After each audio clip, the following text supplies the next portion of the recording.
right.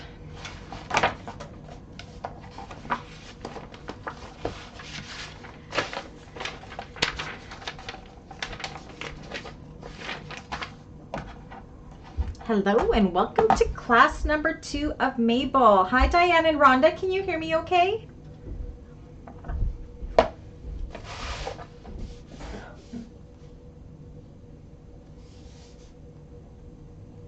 Hi Annie, can you hear me? As you come on, let me know if you are sewing along with me today.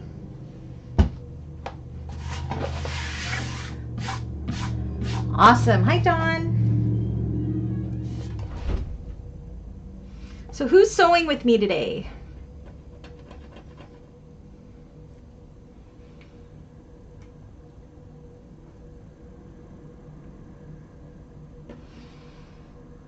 Diane is. Awesome. Good. Glad the sound is good. I tell ya, I was almost snoozing on the couch. Hi Wanda, long time no see, watching today. Thank you for coming to keep us company. Rhonda's watching.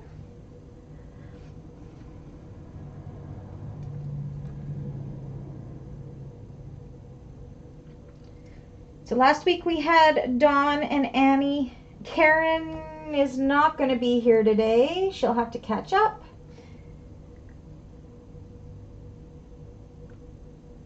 All right, that's fine, Annie. How about you, Dawn? Are you sewing with us today? Oh, no. You don't want to be around sharp objects today? That's okay. You can catch up. Said, easy stuff that we're doing today. This is such an easy bag. Reminder to everybody that next Thursday there will not be a class. I will be camping, but this bag is going to be done easily in 3 classes. So we will be skipping next Thursday and then back the following Thursday. Yay! So we'll just do our usual thing as I'm going to just get to it. If I'm going too fast, please do stop me and I will stop, okay? Otherwise, I'm just going to think I'm doing a good flow. I don't want to keep stopping and asking because I said, okay, where's everybody at? I know you're sewing or whatever, and then you have to take away from that to go and type done or whatever. So I'm just going to go through at my regular pace. I won't go too fast. I won't be too slow. Diane, you made one already. Are you making a second one then? That's Diane, you're awesome. You need to come and be my co-teacher. So yes, stop me if I'm going too fast. Otherwise, I'm just going to assume that I'm going at a good pace and continue on my way. Does that work for everybody? Thank you for everybody who voted on the poll that I posted yesterday just to us members. The final consensus was any of the classes that are a year or more older are now going to be available to Beans Pete's members. So that's the lowest tier on the totem pole. So that kind of gets people of all price ranges or tier ranges being able to have the classes. So yeah. Diane, did you do your first Mabel the way I did it in the tutorial with the drop-in lining? Just curious.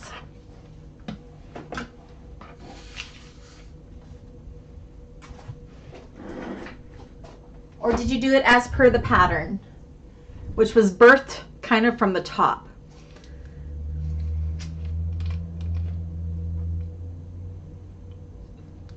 And you found it pretty easy? It wasn't too bad? Was that your first drop-in lining?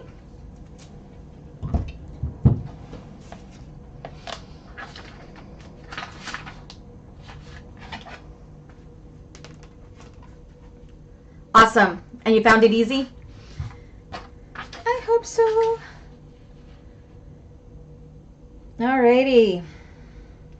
I am more with it than I was on Tuesday. Again, I apologize to everybody who was in Tuesday class for the screw up with the card slots. That's why we stopped. We will start that fresh again next week.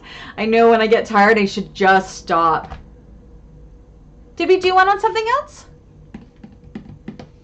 Do you know what? We have done so many, I don't even remember. Did we do a drop-in lining on something else? Huh, now I'm gonna have to go back and look. Yay. So I have decided, should I tell you guys? Or should I wait till June? Do you guys want in on the secret before I announce it? About July classes? Because as I said, July classes are going to be pre-recorded because I am going to start taking July and December's off, but I still want to have classes for everybody. So the classes will still come on the Tuesday and the Thursday. They're just going to be pre-recorded.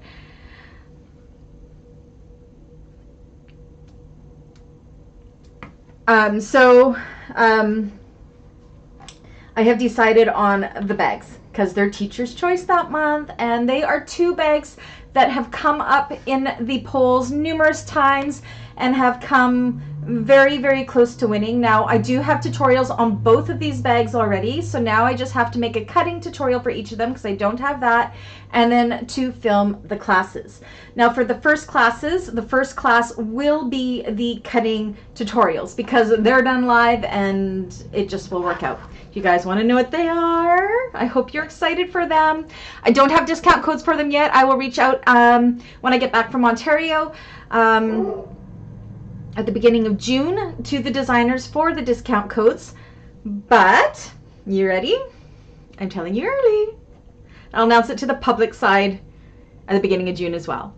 So on Tuesdays in July, the pre-recorded classes will be, drumroll please, and my admins help me decide as well. So the Tumbleweed, oh, do I got this right? Yes, the Tumbleweed Toiletries Tote by Blue Calla. It's a fun one. So we will be doing that on the Tuesdays.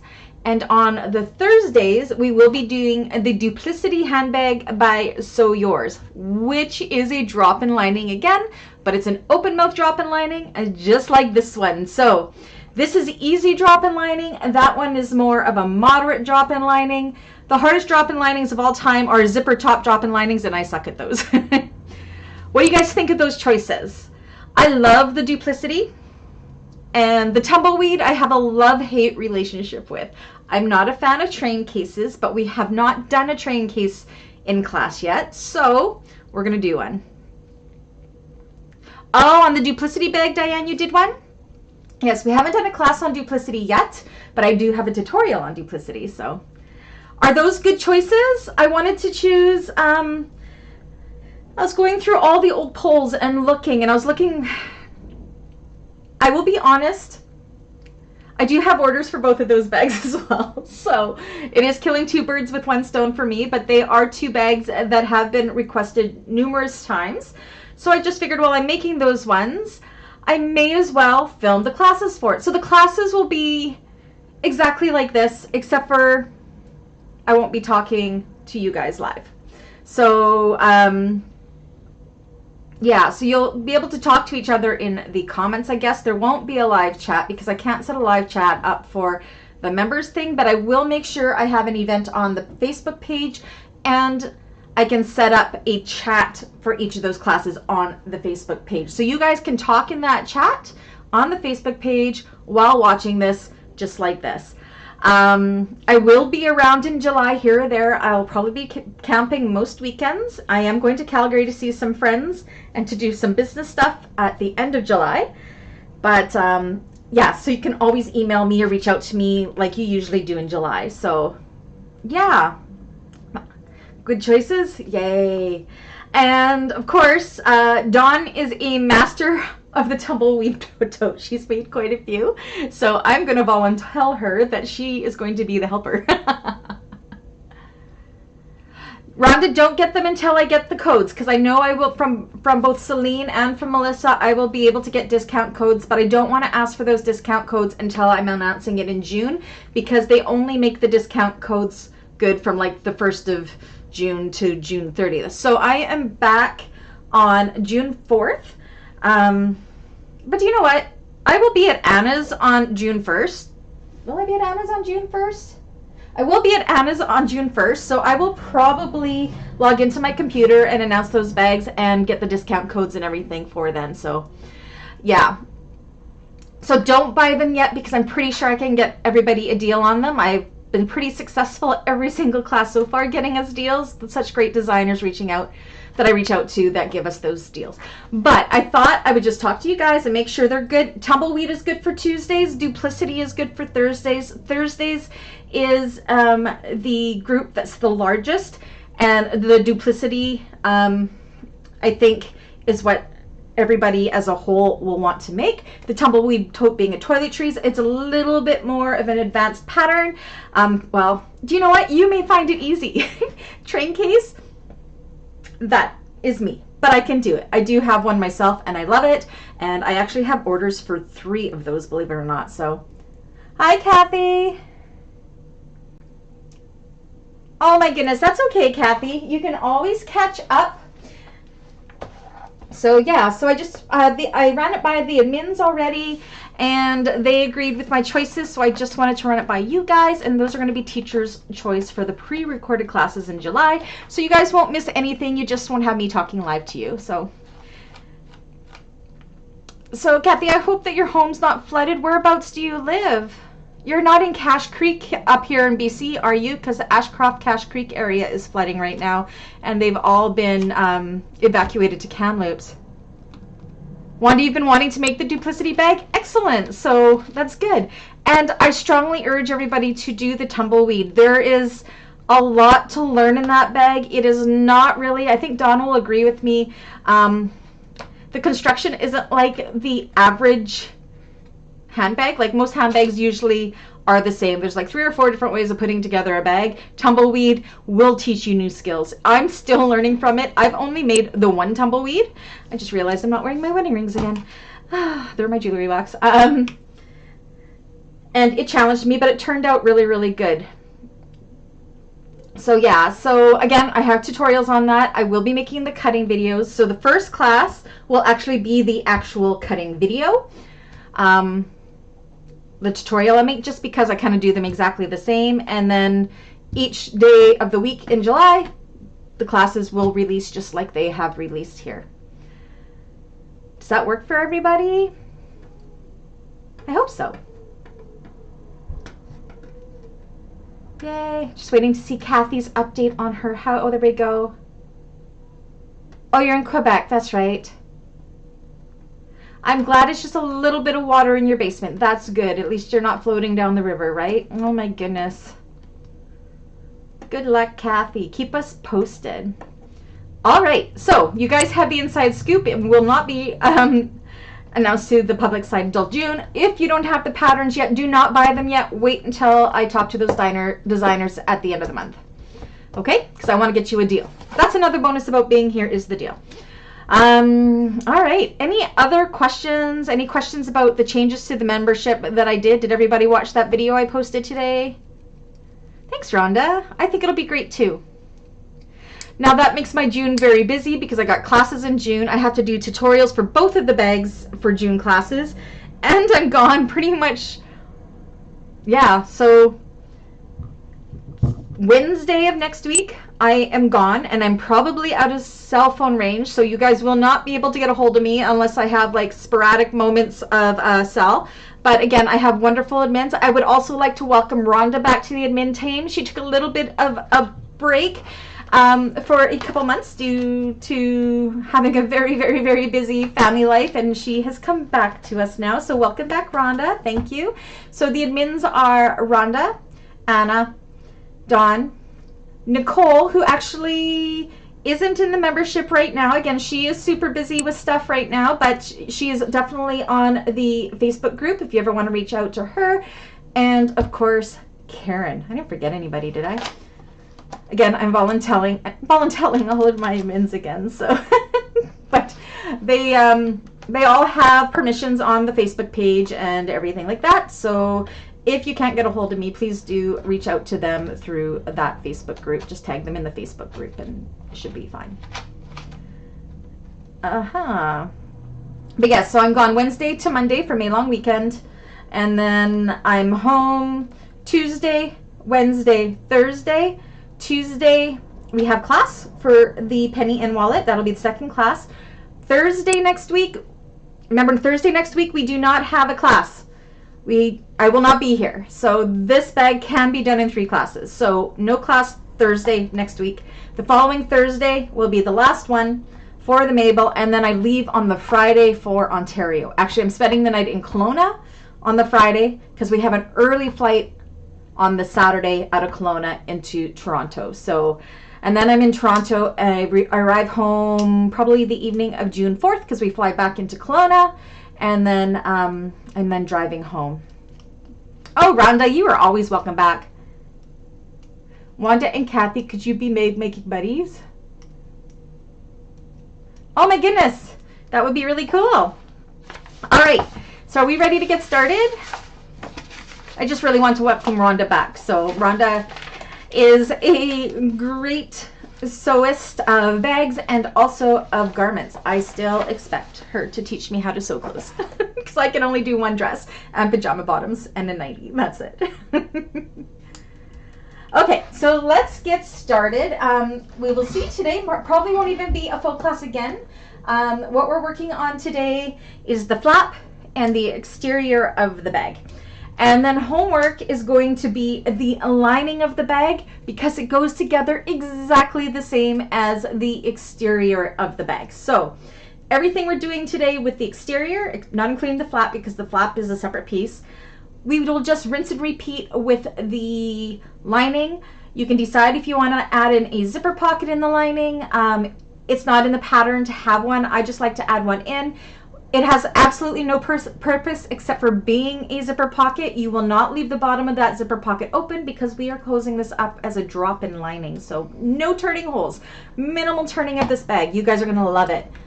So, all right, let me go down here. So, first off, let's start with our flap because we are gonna want our stabilizer. Does it look bright enough? It just doesn't seem very bright in here today. Holy moly. See if I can get more light coming down. I don't know why. Oh, my curtains are closed. That's why. I can't reach them. I need Dave to open them up.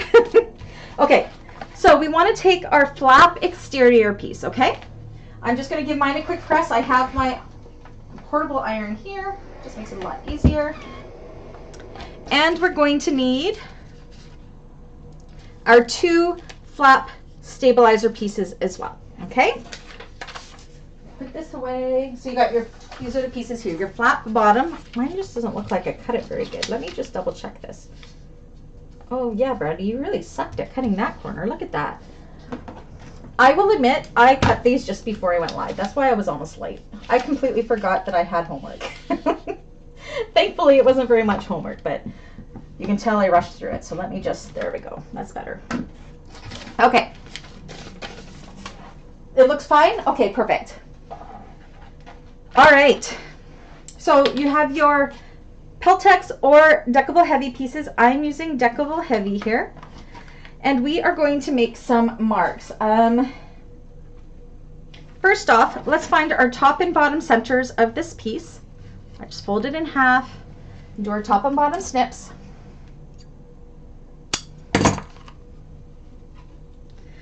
I'm using glitter vinyl. Look how sticky it is. This is one reason why I did not want to turn this bag because looks really awesome in glitter vinyls. But glitter vinyl, especially in a small bag, is so hard to turn because it sticks to itself.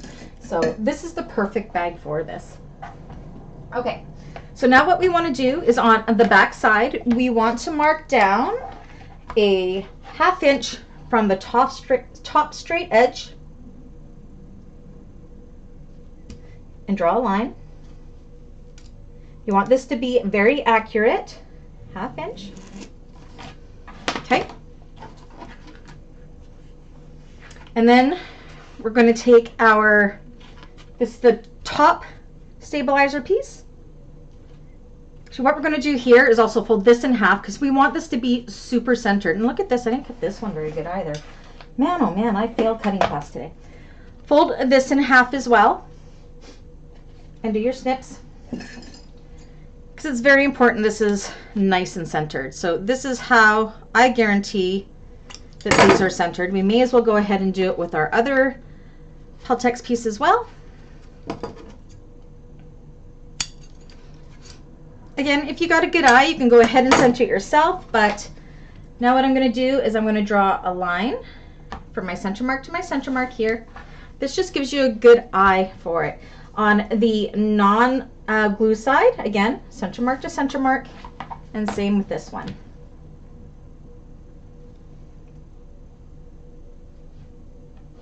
You cut out the same fabric as me? Then the same colors too, Dawn? All right. So now we want to take this. I got to make sure I have it the right way. So it's the wide side up. And see how I can line up my center line to center line?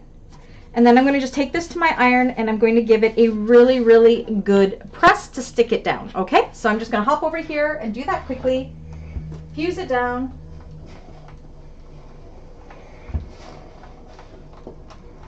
Can you guys see the steam? Guess I could have moved my pad over, but that's too much work. You want to make sure this is stuck down really good. Okay, so that's the first one done.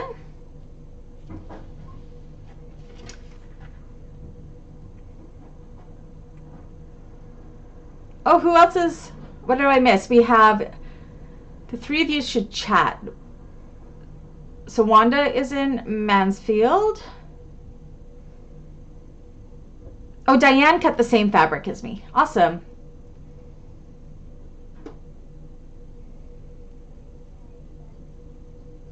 Awesome. Okay. Sorry, catching up on chat. Now that we have that fused on, from the bottom edge of our stabilizer here, we want to measure down 1/4 of an inch and draw another line. And what this is doing is it's helping give the structure of that flap. And then we're going to take this, line up that center line right up to that 1/4 inch like so. Do you know what? I put this on upside down. Ah! It hasn't set much yet. So this should line up. See what I did wrong? I put my top part up there. So make sure you have it going the right way, unlike me. Okay. So I'm going to fuse this there and this right on that line. You can see how the line should follow itself around. So I'm going to go and refuse that. Bagmaker states, it's all good. It's called a friendship hotline. Okay, so go ahead and fuse those in place at those marks. Making sure you have them situated the right way around, unlike what I had.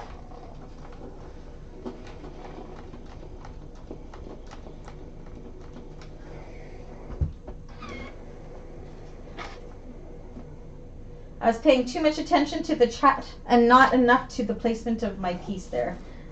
My bad. I obviously can't multitask today. Make sure I can't see that through my, okay. I'm going to fuse that on.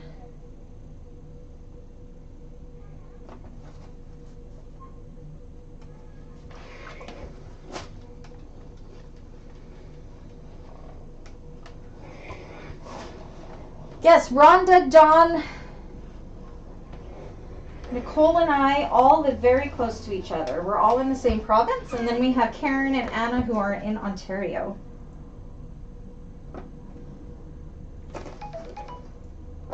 Okay, there we go. That's what it should look like. Now, is everybody doing a turn lock on this, or are you doing a magnetic snap?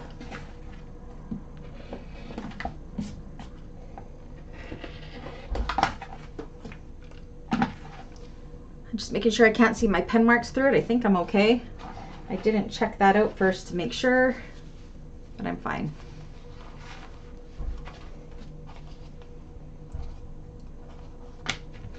So we can set this aside for now just to let that kind of settle itself in.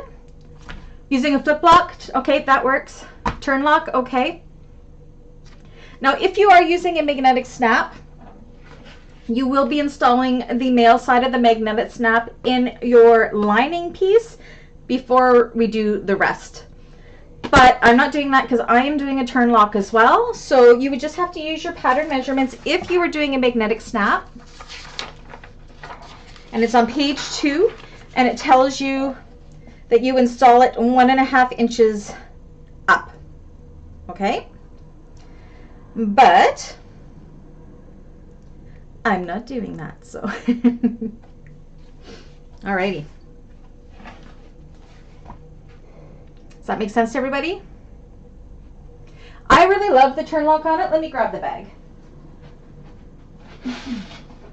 Magnetic snap, I think it would just be really, really plain with just a magnetic snap, where, I don't know, I really like the look of the turn lock. I mean, it's still simple, but I think it gives it just a little extra something on it. So, and if you got like turn, like I've used a heart turn lock here, you could have so much fun with different shapes there. All right, so now let's work on our handle. So I want to turn my raw edges of my handle in first. So I'm going to measure in 3/4 of an inch on each side.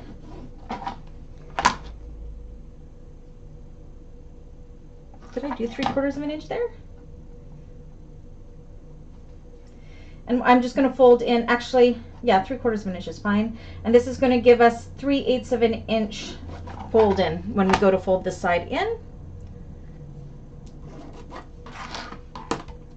Oh my goodness, Brandy. Yeah, I'm good. I'm going to use some double-sided tape. Again, you can use clips if you prefer. We are going to fold those short sides into that 3/4 of an inch line, folding under 3/8 of an inch seam allowance. You could also leave these edges raw and put on, strap ends if you prefer, or you can edge paint them. Because this is a smaller, this is going to be a 3/4 inch handle. I don't have any hardware that size to do as the ends, so that's why I'm choosing to do it this way and folding in those ends. So fold in those ends.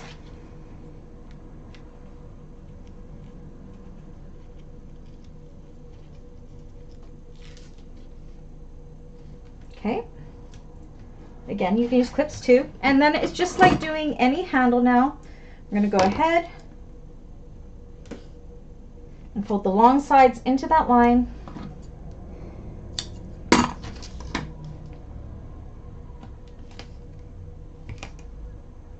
So we rarely do candles in class. We usually have that for homework, but these are a little bit different. Get all this out of the way.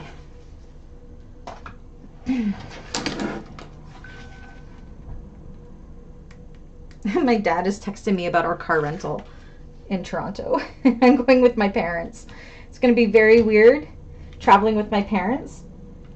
It's going to be just like I'm 12 and on family vacation again, I think.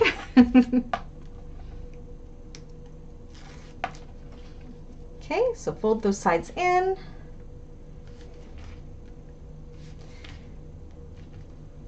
So usually I would have changed this to 1 inch, but because it's such a delicate bag, I think 3/4 inch really does match it well. So you can see this one was 3/4 inch on top. Oops. I still have to order my chain. Fold it upon itself, bringing the folded edges together. And then we are going to go ahead and we are going to top stitch all the way around these, all 4 sides. Mine's going to be super thick because it is glitter vinyl, but that's okay. Everything making sense so far? We're good. Nobody is stopping me. I take that as a good sign.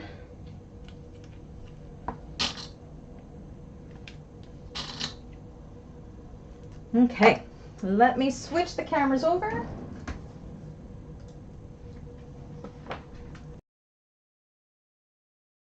See if we're good from when I did my tutorial, and I definitely am not. Let me just, sorry guys. There we go. How's that? Is that okay? I think that's good. Now I need to check my tension. Do I have any glitter vinyl in here still? I do. So I was working on that fun Bobby backpack. And of course, I didn't get it done. I've had my sojo has been way off the last week or so. So I don't know. I think I just need a vacation. So camping has come in really good. Just gonna make sure I'm good on both sides. Looks good. That looks good. Good job, Tiffany.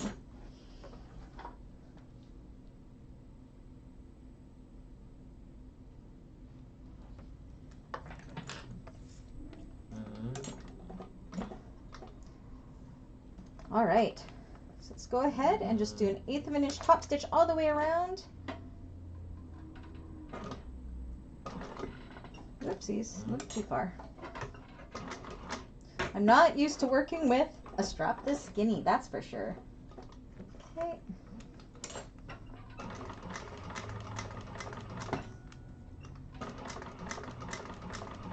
Let's check to make sure my stitches look good, and they do.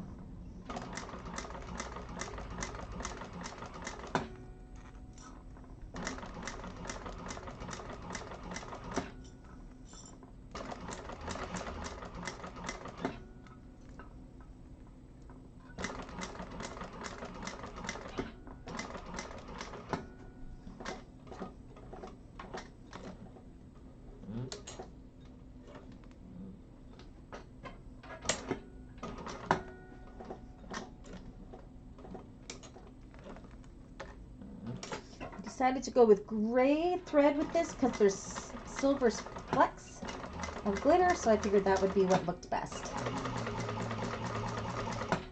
I've been dying to work with the glitter vinyl, so this is so nice.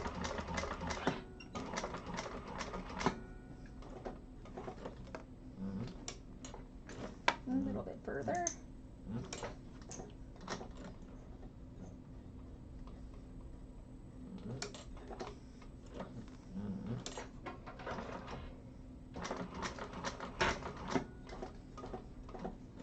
Okay.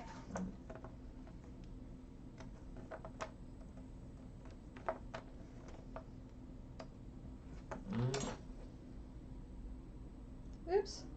Looks like it jumped some stitches here. My bobbin did not behave itself, so I'm just going to go ahead and restitch along there.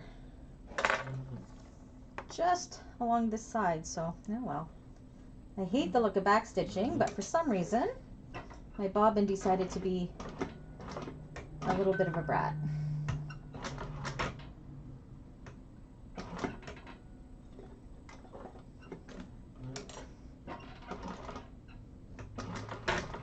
There we go. That should hold it. Yeah. We will make that the wrong side because it's uglier than this top side. Top side is good. Frankie is actually on a break from membership right now. She is in France. The lucky lady. Okay, split table. All right. So that is our strap done. My bobbin, that better be, see what it all did? It made it look all ugly. But we'll just make that the underside and that'll be fine. Alrighty. Okay, let me clear some of this away. All good so far?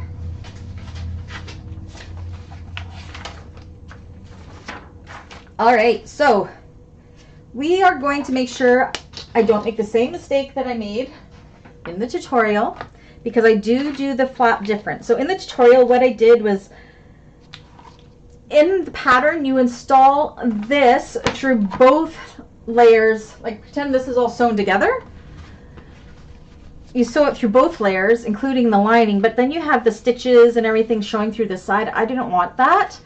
So I decided to put this on first, so it's on the, shows on this side, and then put this on. But when I went to put the handle placement as per the pattern, I didn't take into account that they were doing this a 1/2 inch from a sewn edge. So we got to go in,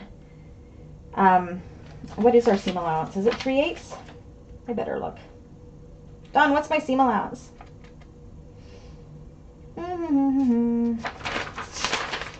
Why do I never ever remember the seam allowance? 1/2 inch.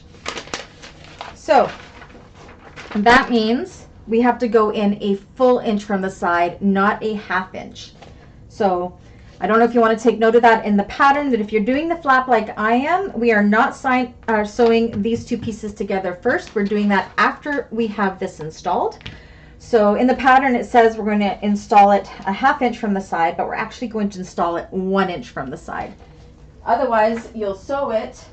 What did I do with the bag? Oh.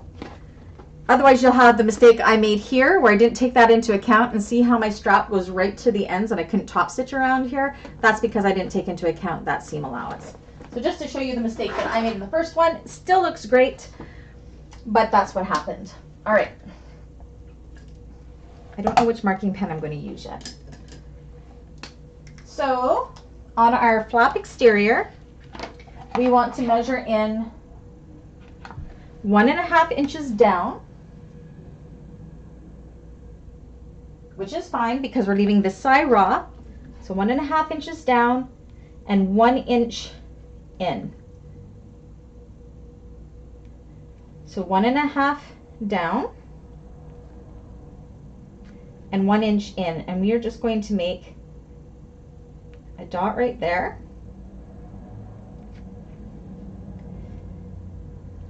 And then from that dot, I'm going to measure down and draw a 3/4 of an inch line, just so I have, that is where we're going to end up setting that, right along there. Does that make sense? So 1.5 inches down. It's sticking to it. 1.5 down, whoops. 1.5 down, 1 inch in, make a dot, and then at that dot, draw a 3/4 inch line nice and straight. Just like that. All right. Okay, so at this point, if I can find my hardware, if you are doing the added in crossbody strap, this isn't in the pattern, but again, this is what I'm looking to do. So you can connect a chain or a crossbody strap. We're going to need our 3/4 inch D-rings. All right. So we're going to take them.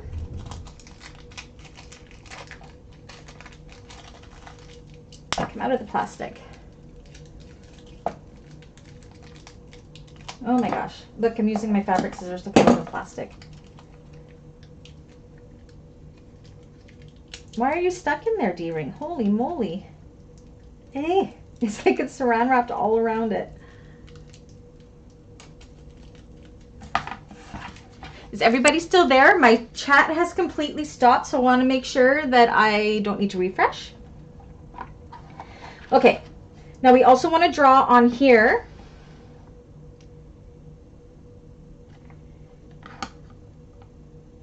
I'm going to say, what did I do on this one? Let me double check what I did on this one. Okay. From the edge, you're there? From each edge, we're going to draw a 1/2 inch line, okay?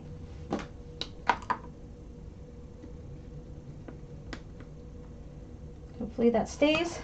1/2 inch line. And you may find a better way to do this. This is just how I chose to do it. 1/2 inch line on either side. These are going to be guides. Again, I'm looking, and then did I do another 1/2 inch?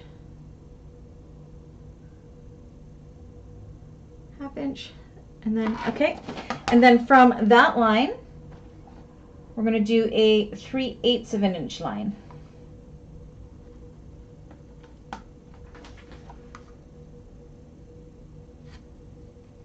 And those are going to be guides for sewing, just like that. Again, this isn't in the pattern. This is different. Rhonda's still there. Okay, so what we're going to end up doing, we want to put both of these D-rings on, just kind of put them on and into the middle for now.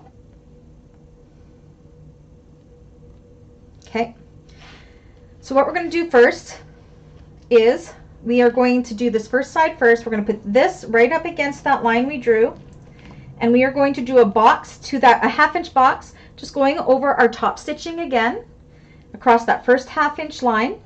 Once that is sewn, we're going to slide this in between the two lines, and then we're just going to go back in at that 3/8 of an inch line, and we are going to sew down, just down that, to hold that D-ring in place, just like in this one, see? And it makes it nice and sturdy in there. And then we will put some rivets in there as well. So let's take this to the machine. I am going to put on, which zipper foot am I putting on? Just any zipper foot is fine, I think. So let me,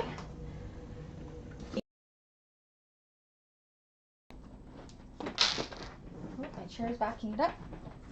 All right.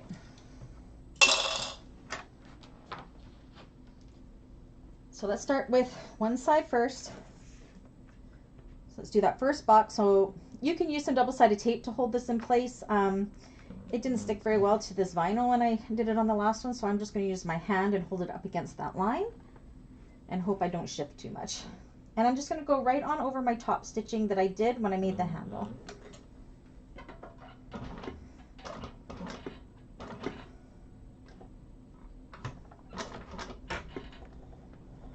I know it doesn't always look the neatest.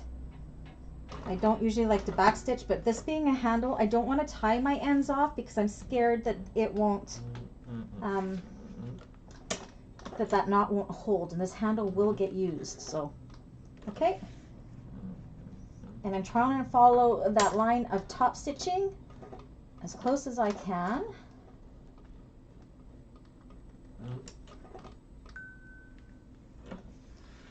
Turn it around, and again, we're just at that 1/2 inch line. That's the only line we're going down.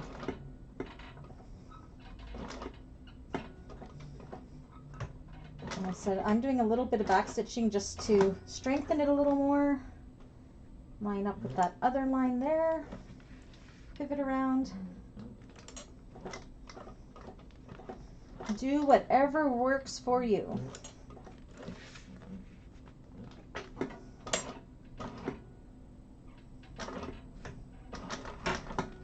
Okay, so that's that first one sewn. And honestly, that's such a small square that if it looks a little bit messy, it's not going to be noticed because the rivet is going to kind of fix that. Then we're going to take the D-ring and we're going to slide it right down against that stitching. And this is where you are going to want that zipper foot on, because we're going to want to get nice and close to that hardware. Should have switched when I said I was going to use one, but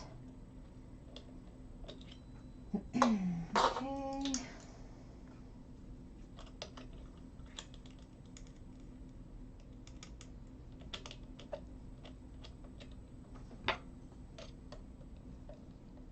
You guys gotten used to switching out your zipper foot all the time? Because I'm always for doing that. Okay. Did I do this the wrong way? No, I can go this way. Okay. So I've got my D-ring right up against that line of stitching we did and pulling it out of the way, and then I'm going to sew over that second line. I'm just going to go in a straight line. I'm not going to be going anywhere else, just drawing that one line, well, not drawing, but sewing that one line, starting at my line of stitching from the top stitching as close as I can to that hardware.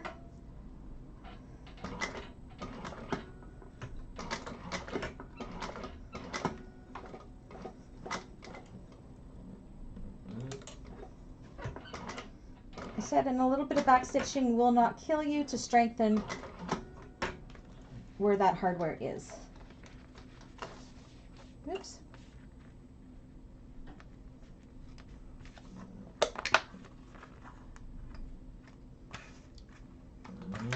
So, you see there? That's what it looks like on the back. And that's what it looks like on the front. And the D-ring is stuck in between those two lines. Now we want to do the exact same thing with the opposite side. So you're going to kind of fold your handle up like this. Put it along that first line and do exactly like we did.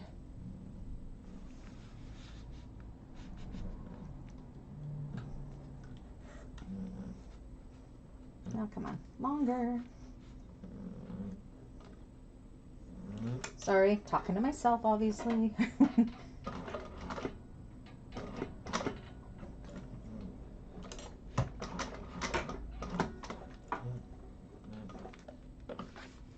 Pivot. I'm saying pivot just so I can get that back in Dawn's head, because now she'll be saying pivot all the time. Because I'm that good of a friend. Down that other line.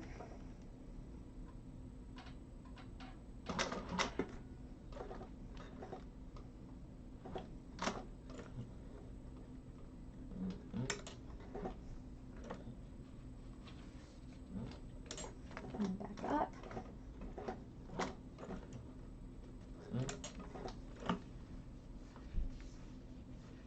A little bit further.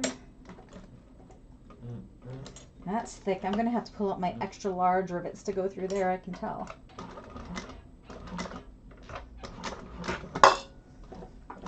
Okay. That's the first line done.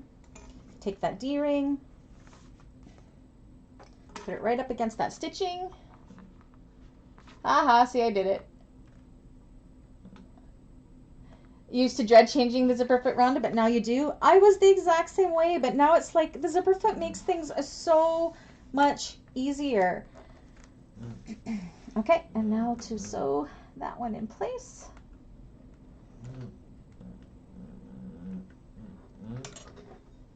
Okay.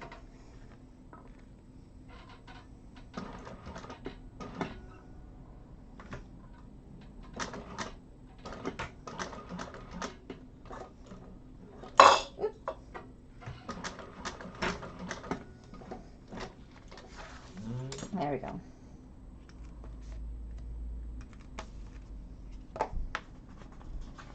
Now we probably could have just riveted this and not stitched it, and the rivets would have done the exact same thing as the stitching, but again, being a handle, I want to make sure it's all going to stay in place, so that's why I chose to do it this way.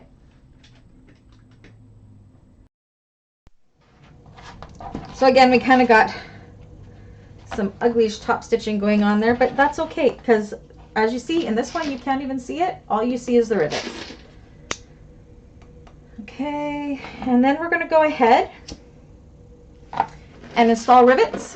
One in that first rectangle we made, and then the other one just on the opposite side of the line there. And that should give it a lot of stability. I have to go and pull out my larger rivets because this is really thick for me. So I think these ones, I use larger ones as well. So I'm going to get my larger ones out. So go ahead and install your rivets while I find mine.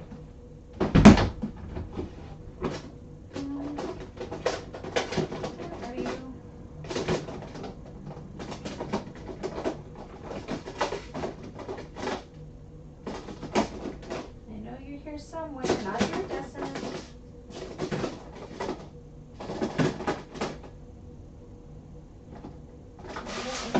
Too big, we'll see.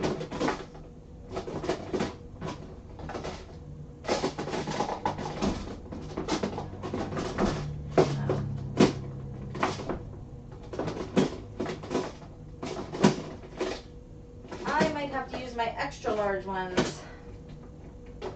I have large ones. Unless they're sitting right here. Large ones will be fine. Oh wait, they're right here. Okay. I got rivets galore in 3 different sizes, so.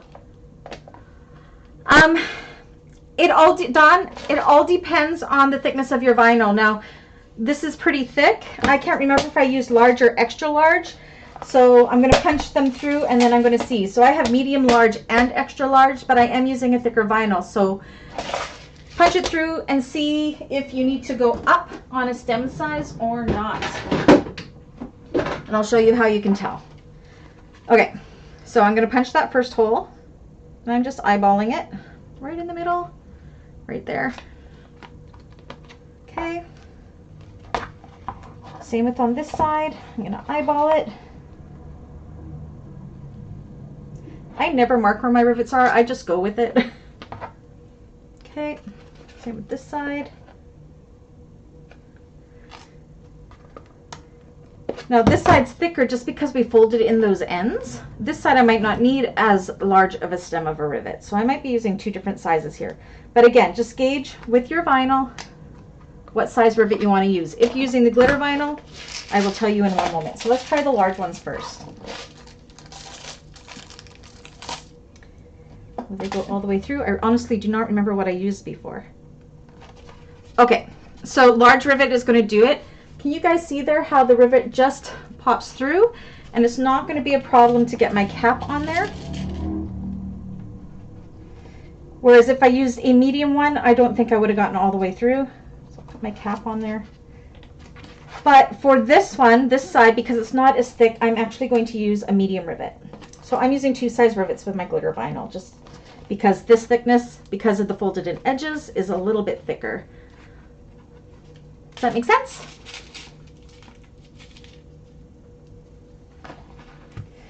The extra large rivets I usually don't use unless I am doing a leather bag. I find I need the thicker rivets, or the longer stems of the rivets, to get through thicker leather.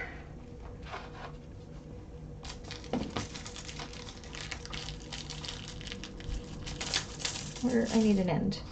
Where are you?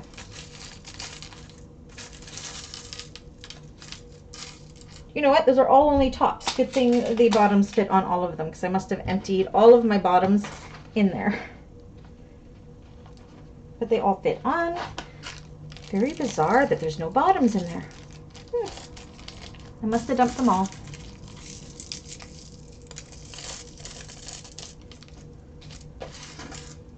So you can get all the sizes of rivets from Emmeline bags.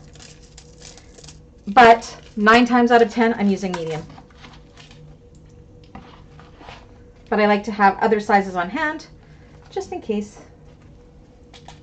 Okay, and now I'm going to go ahead and set these. I'll grab my press. Put these away. And that's all you're going to need rivets for, you guys. That's it.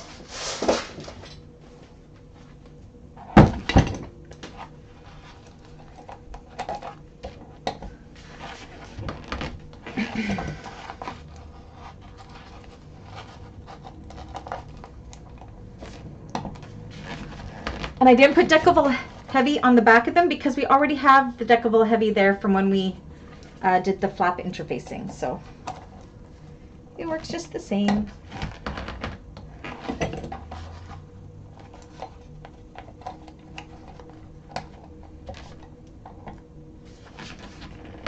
Okay.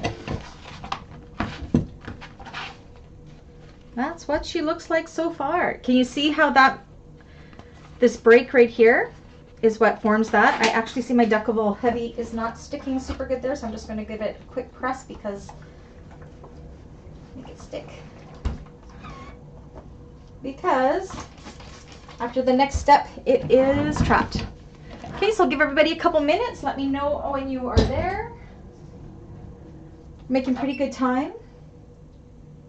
Because once we get past this flap, the rest of the exterior goes so fast.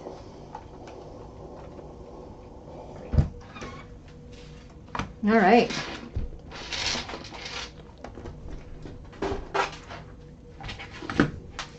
Ouch, I got clips all over the floor.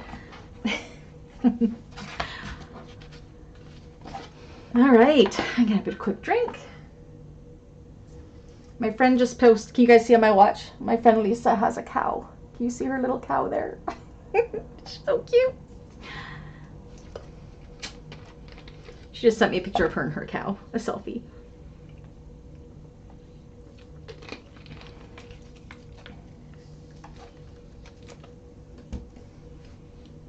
Alrighty.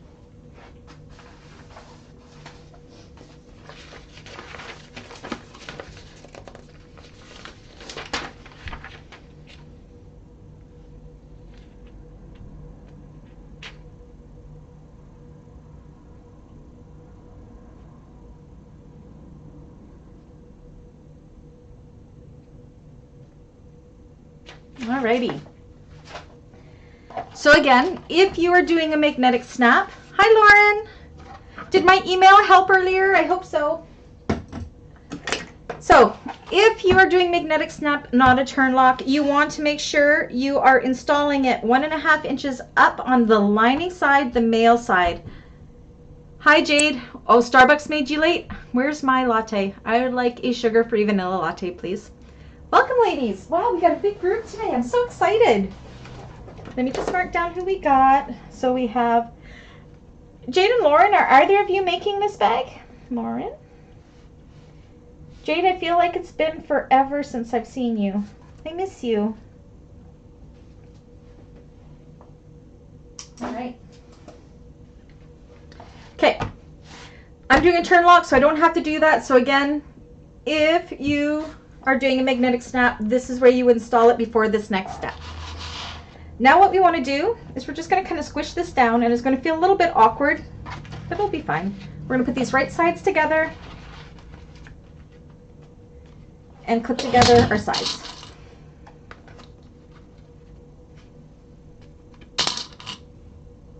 It is super fast, Jade. And you're going to try it my way as a drop-in lining because I know you hated birthing it, right?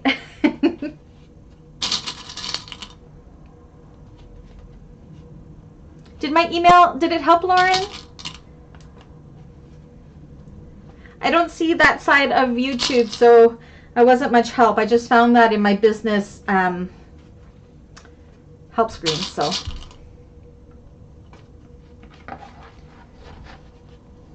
Now you may feel like you're bending this in a little bit, and it's only because of the handle there. That's okay. So we're going to turn this out.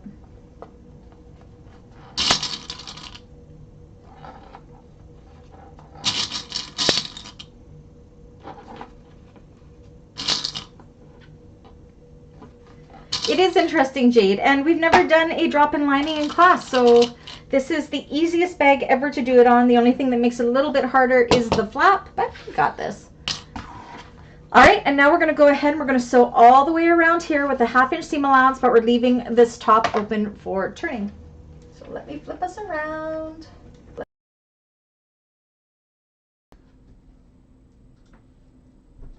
All right. So at this point, you can definitely go ahead and go back into your standard foot so we have a little more control. Don't need the zipper foot anymore. Ouch.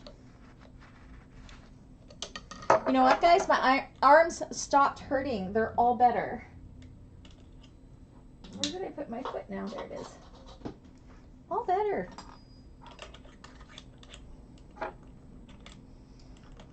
So going on those modified duties for a month like my doctor made me truly did help. Okay.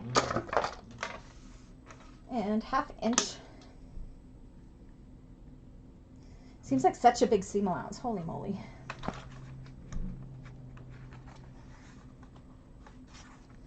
Okay, Lauren. Yeah, message me if you have any issues.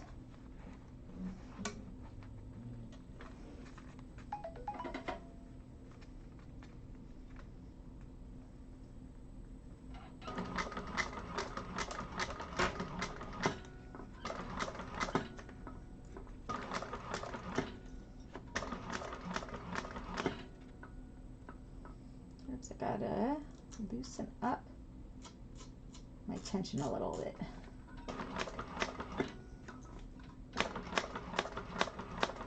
My tension is way off. I might have to go over and sew it again. Should have checked it first.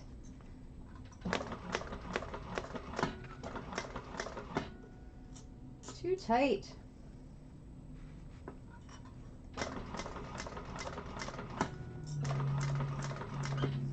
It's because I'm in top stitch mode too. Okay, I'm breaking my thread because my tension was wrong and I was doing this at a top stitch length. So now I have my tension right. So I'm just going to go over top of that line again.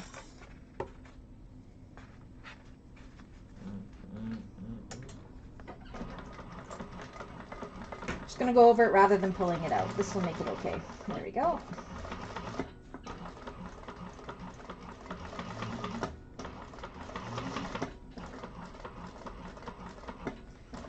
I want to try to get this curve nice because it is the shape of our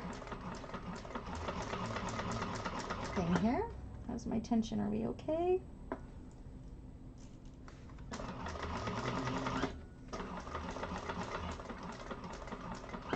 this thread I'm using is thread that I got from, I want to say I got it from Pacana, and for some reason my machine does not like to keep tension with it at all. But I got to use it up before I can buy the almond color of it. I prefer the almond thread definitely over whatever this one is.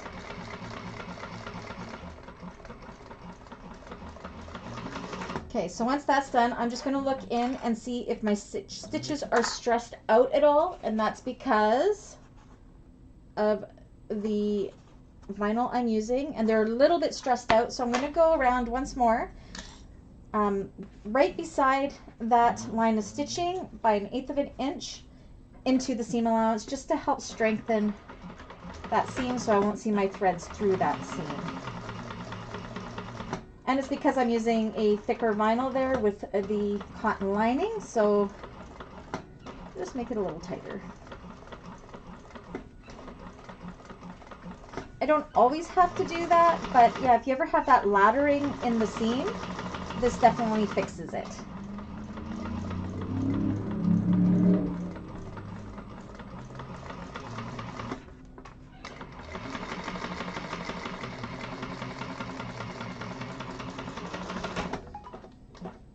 Okay.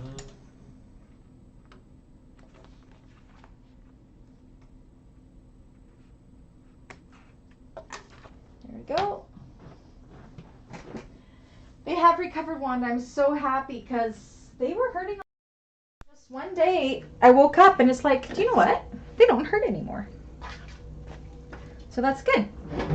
Okay, so now what I want to do is along that curve, we're going to trim this up. It's about 1/4 of an inch seam allowance. And then you can turn this right side out.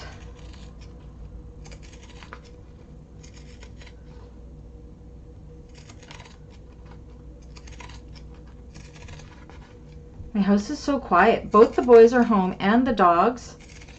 But everybody's so quiet. Should I be worried? Okay.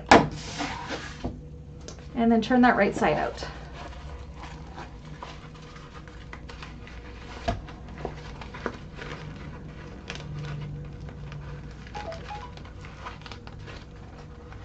Now if you feel like your deckel heavy is pulling it away at all, you can always press it again through that lining side just to kind of re-stick it. Or yeah, deckel heavy, that's what that is. You can see how it took away all my ladder stitches there during that second line. Go ahead and push out all of those seams really, really good. I kind of really like the sparkle green with this. I think it's pretty.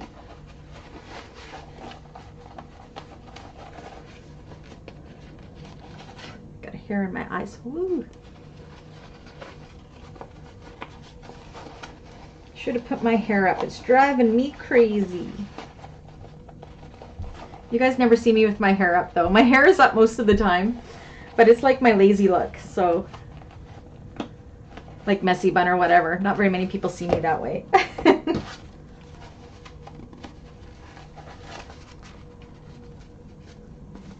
Okay, so yeah, poke out those seams, get a nice curve there, massage it between your fingers.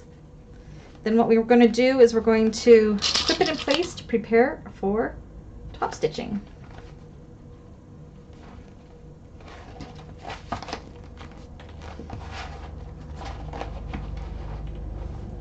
Take your time here to shape it really good. Make sure all of those curves are pushed out like I'm doing here. If it feels like it's a little too bulky in there still, you can go and cut back that seam allowance a little bit more. But I'm getting an okay curve, so I'm happy with that.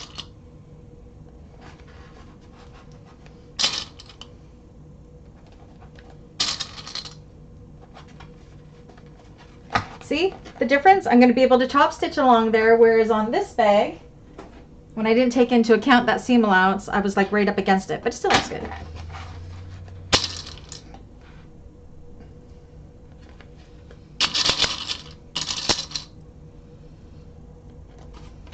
We're also going to baste across this top with a 1/4 of an inch seam allowance baste.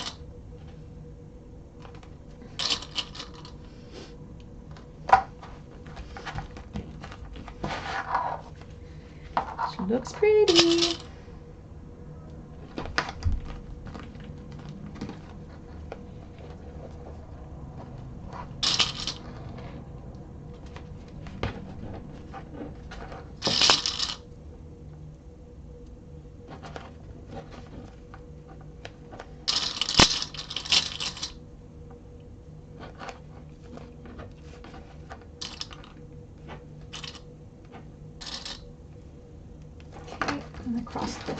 too. Make sure this is laying nice and flat.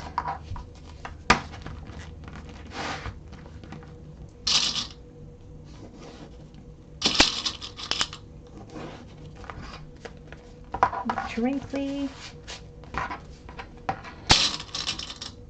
Okay, so again, we're going to base the top with a 1/4 of an inch seam allowance, and then top stitch the rest of it with an 1/8 of an inch seam allowance all the way around. Was it an 1/8? I'm pretty sure it was an 1/8.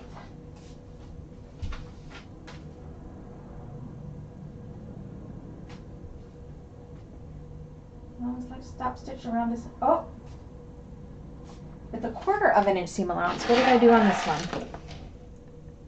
I only did an 1/8 of an inch. So you can decide if you want to do a 1/4 of an inch or an 1/8 of an inch. I'm going to do an 1/8 of an inch just to stay consistent with what I did before. But this top part, I'm going to baste with a 1/4 of an inch. So let's. And I'm going to check my tension again. So I'm going to a different thickness once more. My machine is not being kind today. Actually, it's this thread is not being kind to me. You want to make sure your top stitching looks good on both sides, and it's funny because now it does. So bizarre. Because you will be able to see it on both sides. Okay, let's do this. So I'm going to start on the raw edge first. Baste this with a 1/4 of an inch. And then around the finished edges with an 1/8 of an inch. Or you can do a 1/4 of an inch, you can decide. Before I get too far, I'm going to make sure my needle's down and that it looks good on both sides, and it does.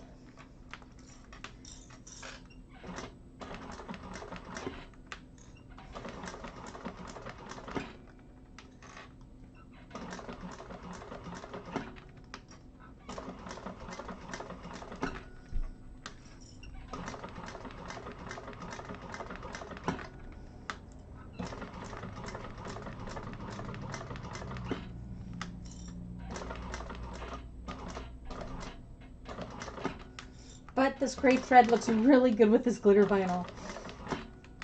I'm not complaining.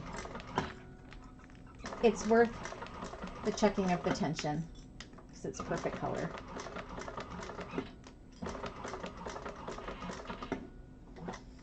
And finish the baste across the top.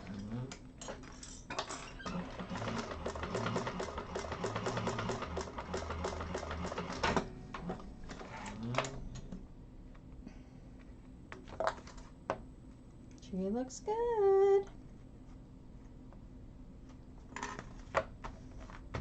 Alrighty.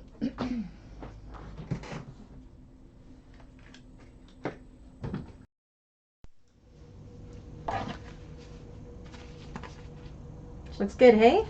Top stitching looks nice and even all the way around. My tension is good. Now for homework, because everybody's turn locks are different, and you may want to take note of this if you are making this right now because it is a little different than the pattern.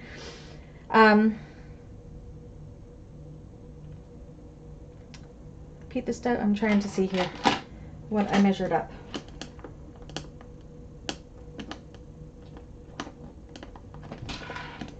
Don't mind me. Okay. So centered, you're going to draw, and the way I did it was I have my little snip here. Of course, you don't see it in the lining piece. Let me just kind of redo it. We want the center of our turn lock to be 1 inch up from our folded edge. So again, you are going to end up doing this for homework and installing it. So all I did was lined up my center mark here. Made sure my ruler was nice and straight. And I have one of my 1 inch lines here. Actually, I could just go like this. Put my ruler right up against there, lining it up nice and straight with that center mark at the top that we did a notch. And I'm not going to do this right now, but so I know my center line is right here. And then I would just take my pen and at that 1 inch mark, I'm going to do a dot. And then I would definitely double check that that is centered from side to side. And 1 inch up will be the center of the turn lock. I'll show you what I mean by that. Where is my turn lock? So when you go to draw out your hole, you're going to take the backing plate and then kind of lay your hole, this down nice and straight. And can you see how I put the hole right in between where I'll be cutting out? So you would draw out your cutout things, you would hammer those out, and you would install your turn lock right there. Okay, so for homework, everybody can install the female side or the turn lock on the flap. Everybody good with that? So then this is what it will look like when you're all done. Just like that. Okay?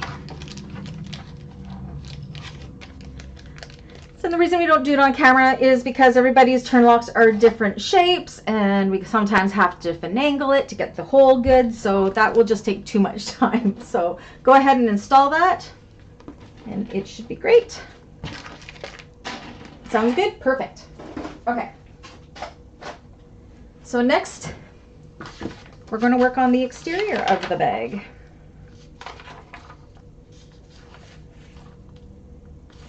Okay.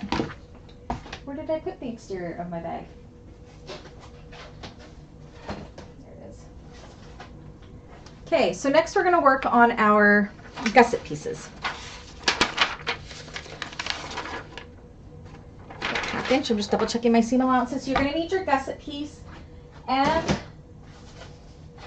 the stabilizer piece that we did not fuse on yet. So we have this big long stabilizer piece that I cut really messily, so we'll just ignore that. And then we have these two pieces. Let me clean this up a little.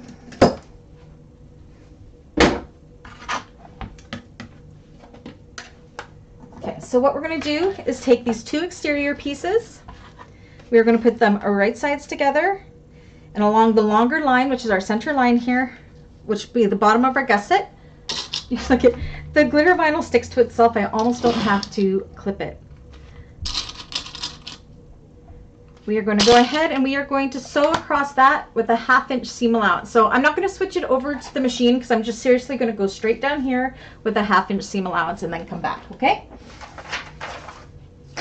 Keep in mind our linings, we are going to assemble in the exact same way with the exact same seam allowances. But we're not going to do the linings together. So 1/2 inch.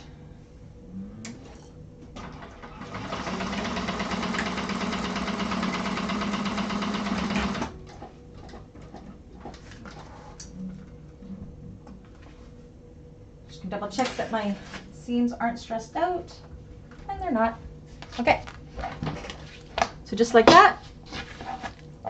And now what we want to do is press the seam open. So if you're using something that you can iron, you can definitely do that. I'm going to use double-sided tape to hold mine open.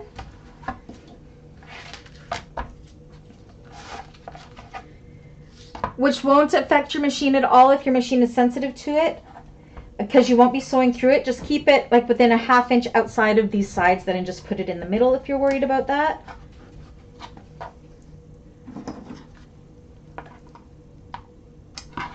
But we do want these seams open. This pattern was written for cotton, that's why it says to press them open, but it looks so amazing in vinyl. It truly does. You could probably use a glue stick here as well, or glue to press them open, but then you got to keep in mind that you got to wait for that glue to dry before you can sew through it.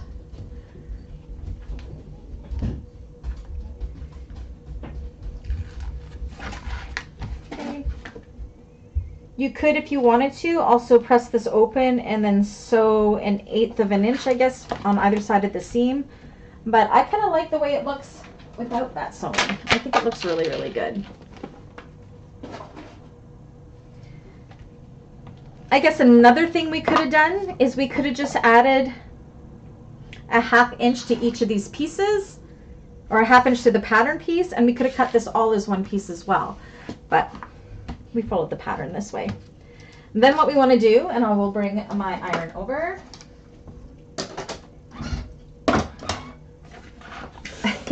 It's such a big table, but I have so much stuff on it, you have no idea. Okay. This is my leaky Oliso. It's not my favorite iron in the world, but it is good for showing class stuff rather than bringing over my big heavy commercial one. Oops. Okay. So now what we want to do is we want to fuse our deckable light or deckable heavy. Again, if you're using a light cotton, you would definitely want to be using deckable heavy or Peltex here. I am using EB Fuse Heavy, which is like a deckable light, because my vinyl is more than okay. Which side is my glue side? Sometimes I can't tell. Okay, I got it right. So what we're going to do is we're going to place this on top, and we want to make sure it's outside of the seam allowances. Please ignore my very, very ugly cutting. I'm also going to need a pressing mat because I don't want to melt, or a Teflon sheet because I don't want to melt my vinyl there. So make sure it's all out of the seam allowances, especially at the top here. You want it a 1/2 inch out. Okay. And go ahead and fuse that in place. So I'm avoiding the center section here at first because I got exposed vinyl there, and I'm just going to steam the first half in place. Again, if you're ironing on vinyl, make sure you're always moving your iron.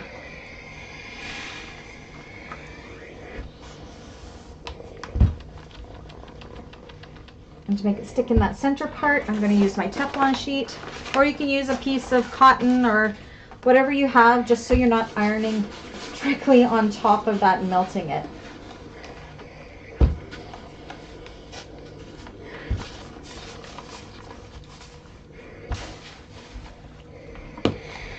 Look how badly I treated this iron. Isn't that disgusting? How are we doing here? Need a little bit more steam.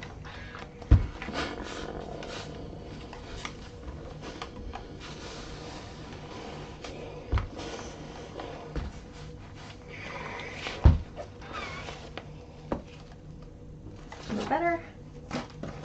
And honestly, for a really thick vinyl like this one, I probably didn't even need to interface it for this. But I did because I wasn't sure. But I probably didn't have to. Okay. Once that's all fused on good,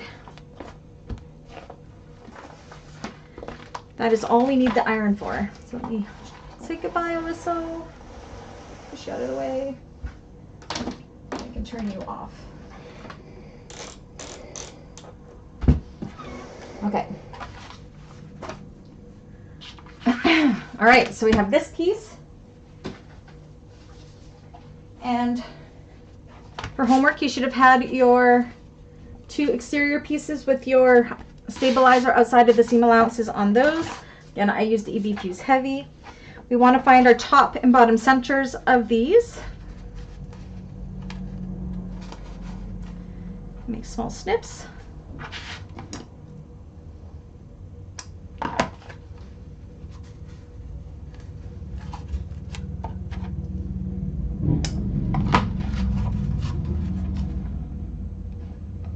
Probably didn't have to do the top center here, you'll see why, but that's okay.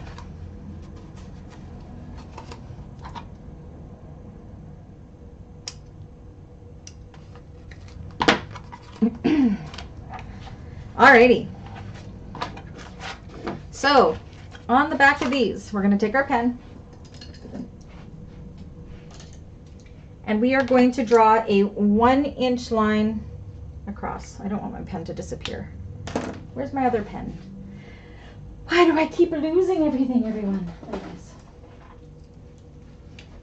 So from the top edges, this is not in the pattern. This is to prep it for drop-in lining. So you're going to draw a 1-inch line across the top of the 2 main panels. You want to make sure it's a nice and even 1-inch line. I need to cut this one very even. Let me just trim that up. Nice and straight.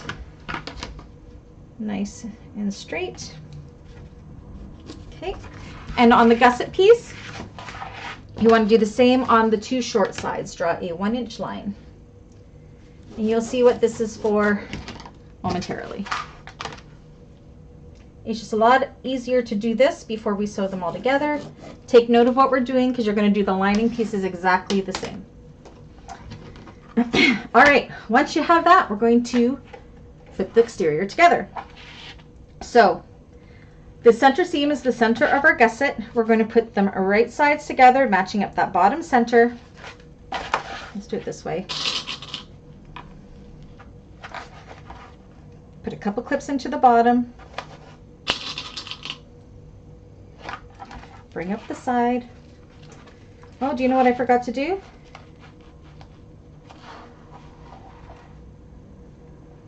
Before we put this one on, we can put our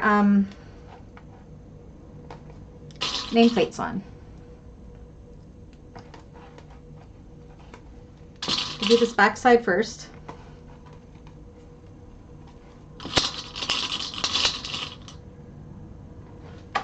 Actually, that could be homework too. We could almost be done class here already, you guys.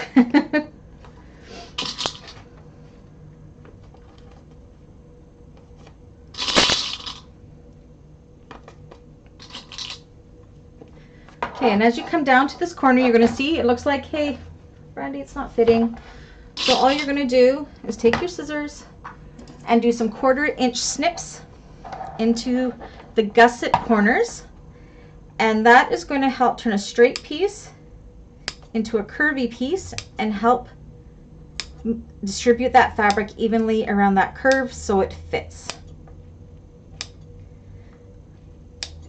This is from my tutorials. The biggest question I get is people asking, why can't I get my gusset to fit? And it's because you have to do those snips. Now see what happens when you do those snips, see how it feathers out? And then look, ta-da! It fits. It's just, the glitter vinyl just sticks right together. Like I almost don't have to clip it. Some clips in place. See? Perfection.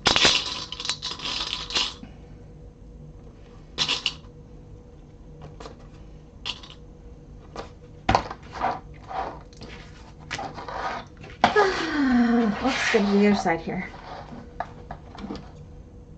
You know what? We're going to keep going. It's only 5:23.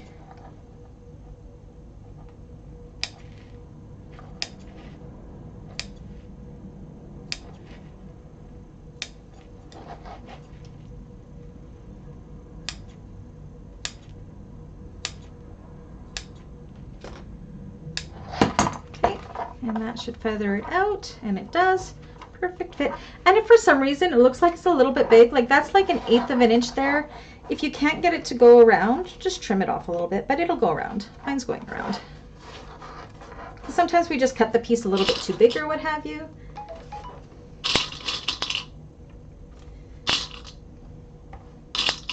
Okay, and I believe we're going to sew this with a 1/2 inch seam allowance. I'm just going to double check, but I'm pretty sure we do.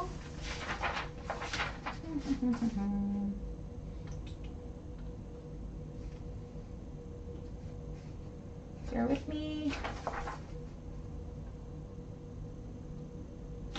Yep. So we're going to go sew around all the way around here with a 1/2 inch seam allowance.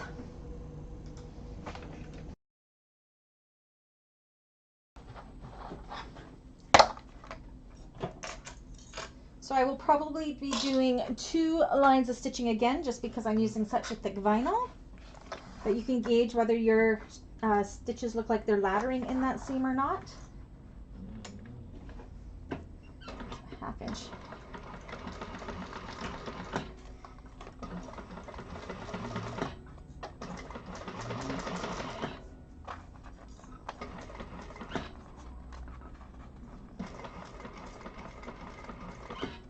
Make sure when you go around the corners you're not getting any nips or tucks there. Push the fabric kind of away from where the stitches are so it's a nice straight non-puckery type seam. Sometimes a stiletto will help here, but because I'm using glitter vinyl I can just push it down on itself and it sticks, so that's a bonus.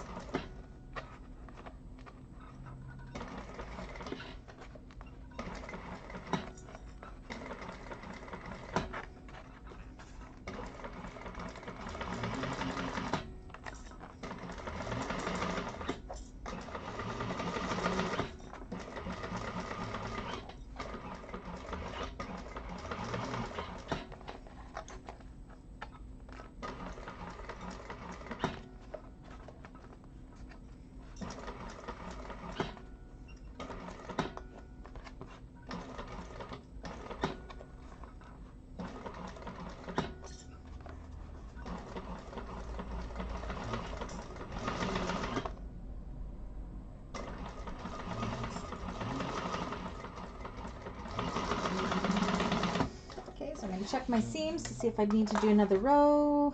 And I have a little bit of laddering there, so I am going to do that second row and 1/8 of an inch into the seam allowance from that line, just to make sure I have no laddering of stitches.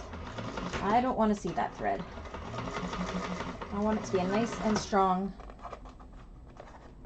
seam. Thank you, Teresa, for the coffee donation. It just came in on my iWatch here. Thank you so much. Currently saving in the coffee account for the $700 a year subscription for StreamYard, which is what all of us YouTubers are using currently to be able to go on with other people at the same time, like what I do with Anna of Galaxy Customs when we're screen to screen. So it's a very expensive program, so the coffee account is saving for next year's already. So that's good. It's $400 American. It's crazy expensive. So thank you so much for that donation, Teresa. Okay. Okay, so I have no ladder stitches, and that is what that looks like. Now I am going to put my nameplate on. We are going to do this half together because I want to show you how you're going to prep these for drop-in lining later. Did I bring the nameplate here? Let me look. Okay, let me just go grab a nameplate quickly from over here. I'll be right back.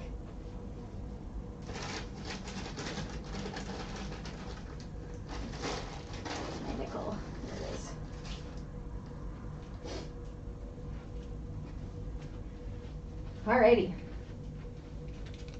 So I don't remember my measurements for my nameplate, so I'm actually going to cheat, measure this one.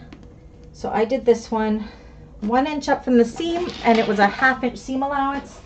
So I am going to go 1.5 inches up from the center,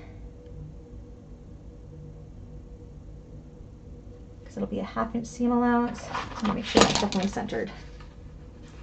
Again, everybody's nameplates are different, so because they're all different sizes.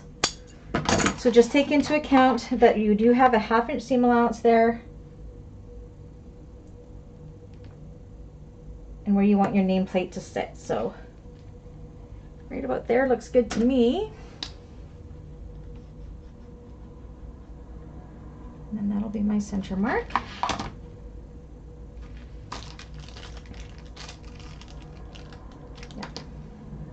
All right, so I'm going to quickly install my nameplate so we can put this half onto this half. If you aren't doing a nameplate, you're going to do the exact same thing again that we did with this one. So you can go ahead and do that while I'm doing this.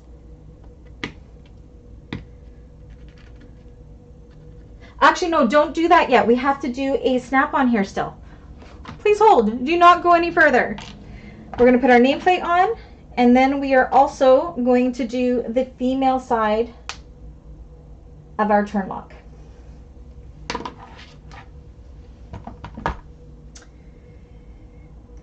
Maybe, no, we can do it right now. We got plenty of time. Okay. Make sure that this is definitely centered. 5 inches. I'm centered. All right.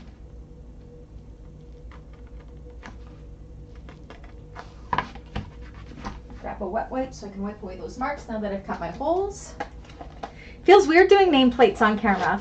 We usually do this stuff for homework, but we're almost done this exterior, believe it or not, guys. Wet wipes take off pen really good from vinyl.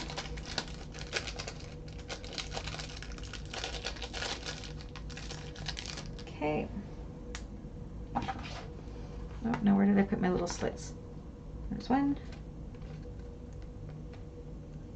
There's the other. Now, because my prongs are so wide, I always grab a little scrap of foam to put behind it if I don't have foam as my stabilizer already. As I just reached into my garbage can and grabbed some. Because I don't want my nameplate to be shifting or anything like that. So this just gives it something to grab onto. And I just kind of put it over top of the prongs.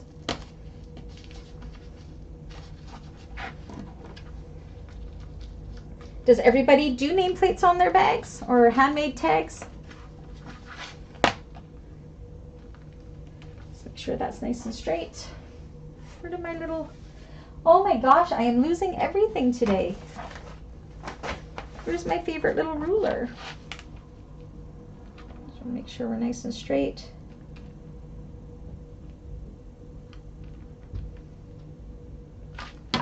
We're straight. No, we're not. Oh, there it is.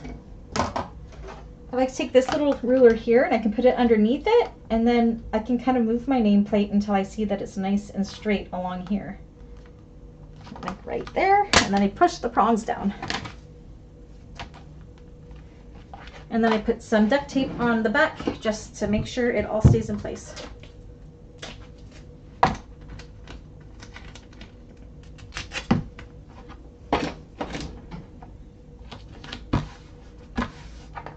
You do, Rhonda? Oh, you have nameplates for your business, correct? All right, so next we want to do our, where is it? I said I'm kind of jumping all over the place here. The male side of our turn lock. We're going to be putting this on right now because we want to get this exterior done. You just need that plate. Yes, I use my fabric scissors for cutting everything. I'm really, really bad for that. Put these screws in here so I don't lose them.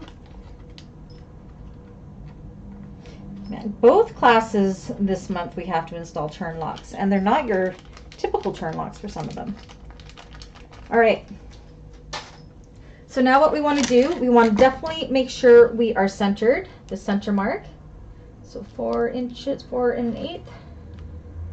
4 1/8 I am, and we want to measure down 2 inches centered, so 2 inches. So I got my 2 here running right through that center line. This is a 4-inch ruler. Have my line lined really nice and straight with that top. 2 inches down. Sorry if you're seeing the top of my head.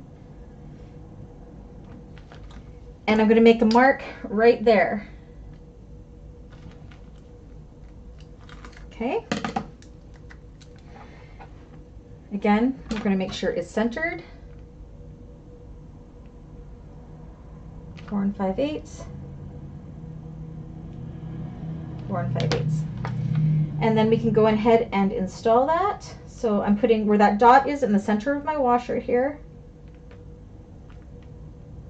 Drawing my cut holes.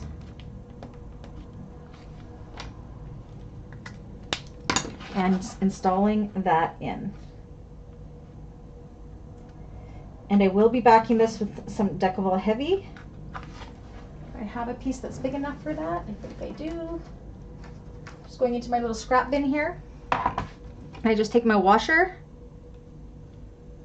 and I cut those holes. Be careful not to cut your fingers. Okay. Go ahead and poke that through. Just like so.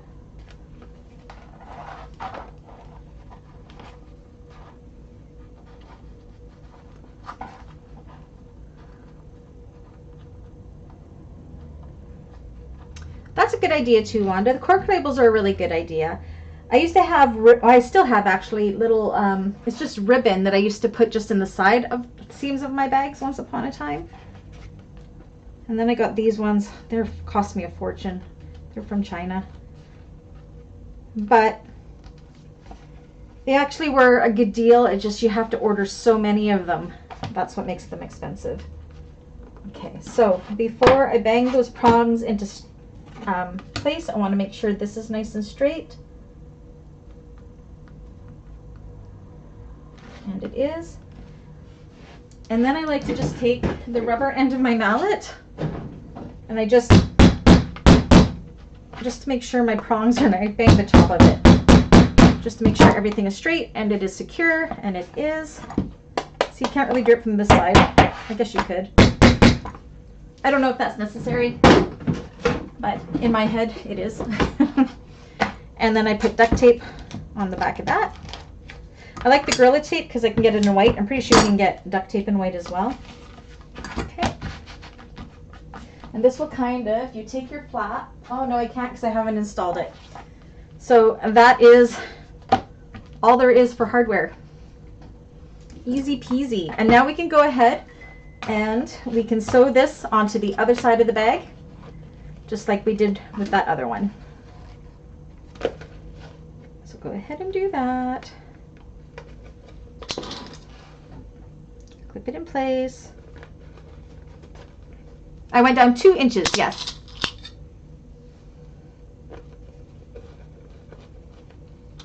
This vinyl's from Galaxy Customs, Jade. This is the Viva Las Vegas glitter collection. I believe this one's called Wedding Chapel White.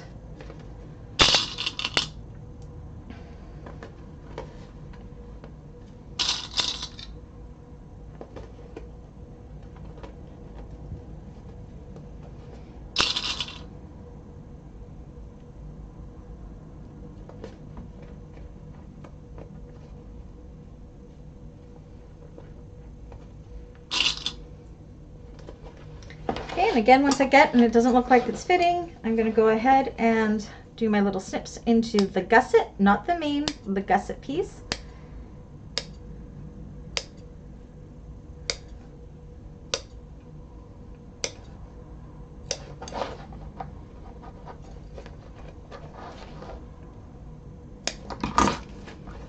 So it spreads out around that corner like magic, just like that.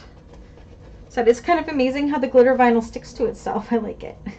I said I almost don't have to clip it. I'm going to, but no problem, Jade. So you guys, on Saturday, it is Anna's birthday, and we will be going live at 9 Pacific time in the morning, as she is doing another pre-order for the Luxes and the I don't know if she's doing the jellies.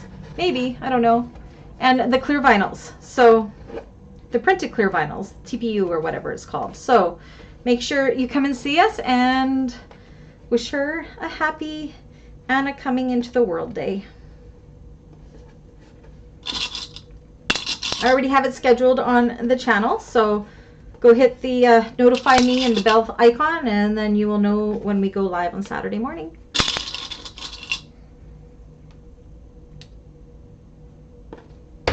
Pardon me? My 2-inch, it's in the middle, yes. So 2 inches down and centered.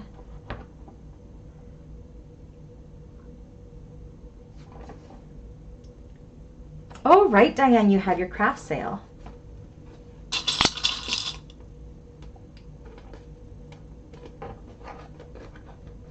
So you're doing it the 2 inches from the top, not the bottom, from the top, for the turn lock.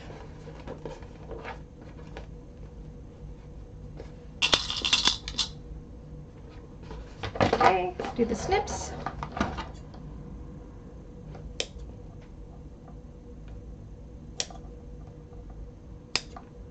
You guys see how fast this bag goes?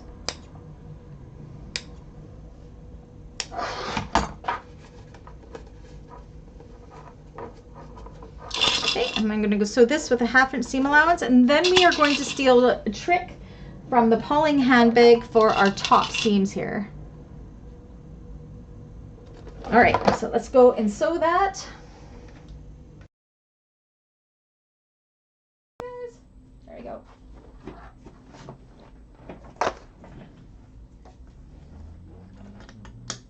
So a 1/2 inch all the way around, and I'll do that double.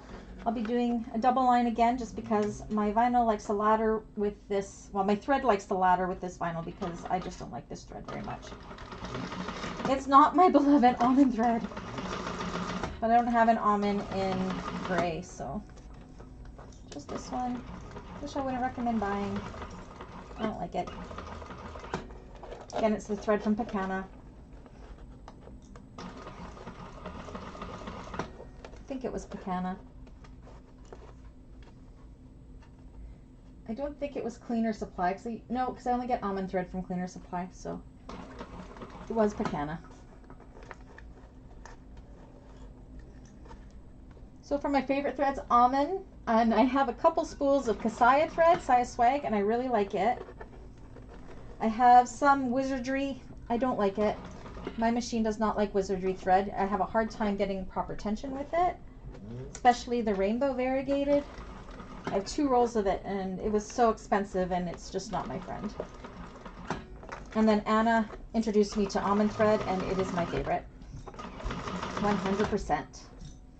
And Emmeline Bags is selling almond thread as well, guys. They are. So Tech 70 almond thread. So if you need industrial machine thread, you can get it all in one place there at Emmeline Bags. Which is great. Cleaner Supply has more colors for a Canadian supplier, but Janelle at Emmeline, I think she has all the colors that match Hermora's, which is Hermora vinyls, which is amazing. Just pushing out so I don't get any puckers, especially because this is the front of my bag.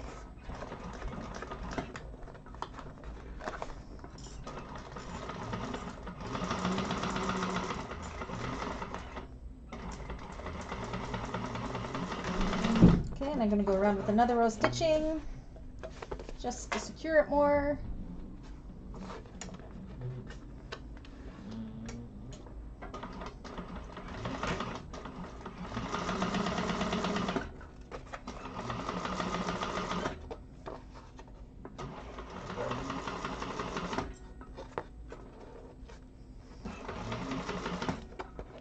My house is so quiet, it's bizarre.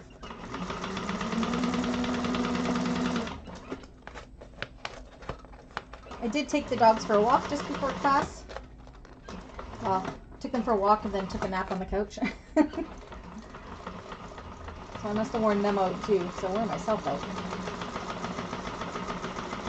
Okay, next. Oh, I spoke too soon. I think my husband just got home. Or it's Riley. Oh no, Dave just got home. Coco's going to do her howl. I spoke too soon. That's funny. You can pre-order. Yeah, her pre-order, I don't remember the dates, but there is a pre-order, yeah. She's going to put a pre-order out every couple months, I think. So, okay. So once we have this, this isn't in the pattern, but it's something that we learned when we did the Pauling handbag last month, and I love it because we want these seams to be open.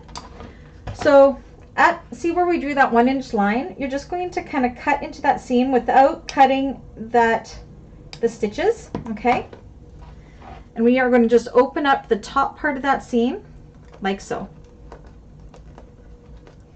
See what I did there? So I didn't open up this seam, I just opened up this very top seam, and this is going to help us get rid of some of that bulkiness along the top when we go to do the drop-in lining. So we want to go ahead and do that with all 4 sides, and then we're going to take that to the machine and we are going to baste those in place. This is such an ingenious thing. So we did this with the Trailblazer too, and it was awesome. It is the new trick that I will always use. So thank you, Hillary, for teaching this to us, because it's so simple but makes such a big difference with bulkiness when it comes to top stitching when you have these top seams. So I'm just going to do all 4, and then I will go ahead and I will baste these in place. We're going to baste them in place with a 1/4 inch seam allowance.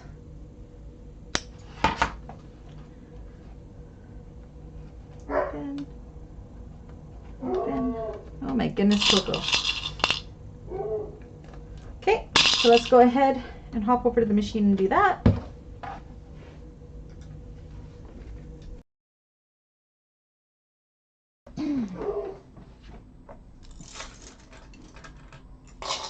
Ooh, those are almost falling on the floor. So I'm just going to kind of do it from, it's a little bit awkward because the bag is so small. Just kind of push things down. Sorry for barking, Coco. She's going to do that because she's excited her daddy's home. And again, a 1/4 inch just over that seam to hold those seams open on all 4 of the seams. There's one.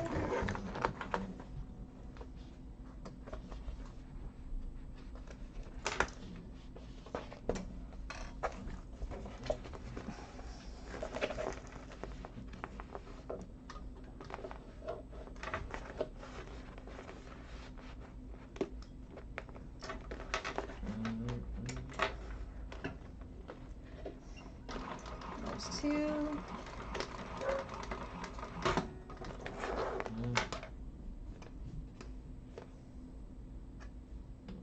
So many threads.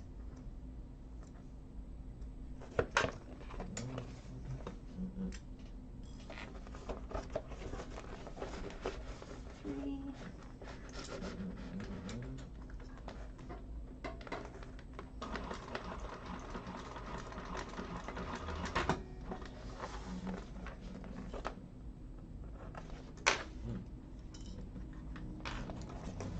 And 4.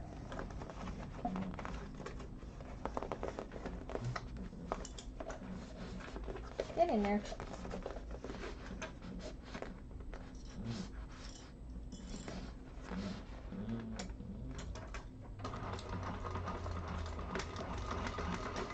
Alrighty.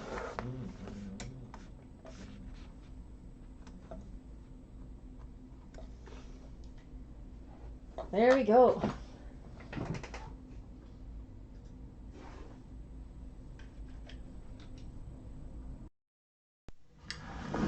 All right, so this is what we got so far. So we got all those corners basted in. Now we can go ahead and we can trim up our seam allowances, all the rest of them to about 1/4 inch. I'm gonna use my pinking shears, or you can just use your scissors.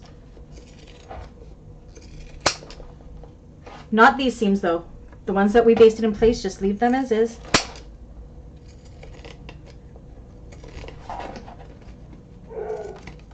I really need new pinking shears.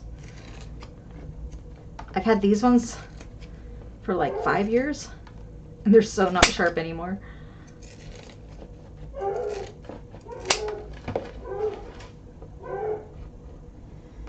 Yep, Coco must have heard me when I said she was being quiet. She's talking to Dave now.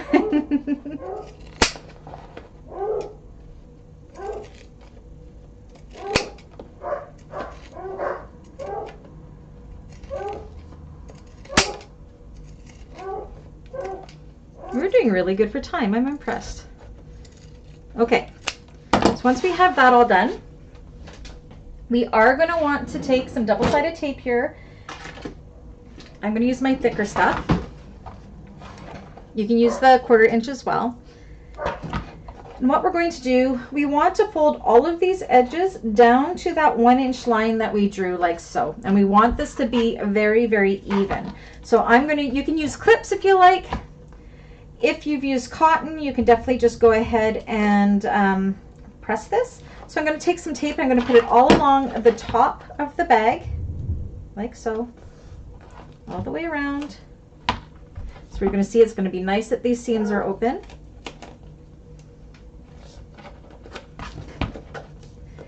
If you've ever made the Rudinasia or the high wreath, I don't know how to say that, from lavender and twine, this is how she does her drop-in linings, and it is my favorite way of doing it.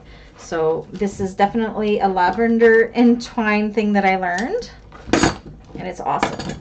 Okay, so now we want to pull away the tape.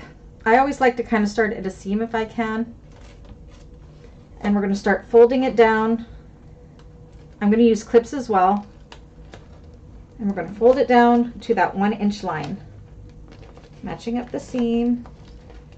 Again, I'm using a thicker vinyl, so it's a little bit more tricky, but you want this to be nice and even along that 1 inch seam. See, like that? Actually, first, before we do that, sorry, because it's going to be hard to turn out, put your tape back on. Turn this right side out first, it'll be easier. And then we're going to fold everything into that line. So this is the only turning we need to do in this bag.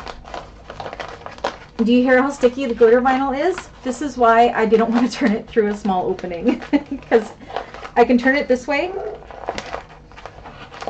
first, and it's not going to be as hard, but can you hear that?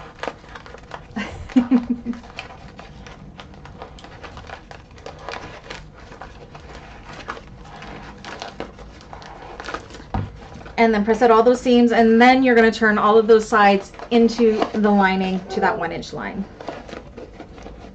Because I think if I had done it what I was just going to do, all that tape would have come off. All the tape would have come off. My folding would have dislodged, especially with this vinyl.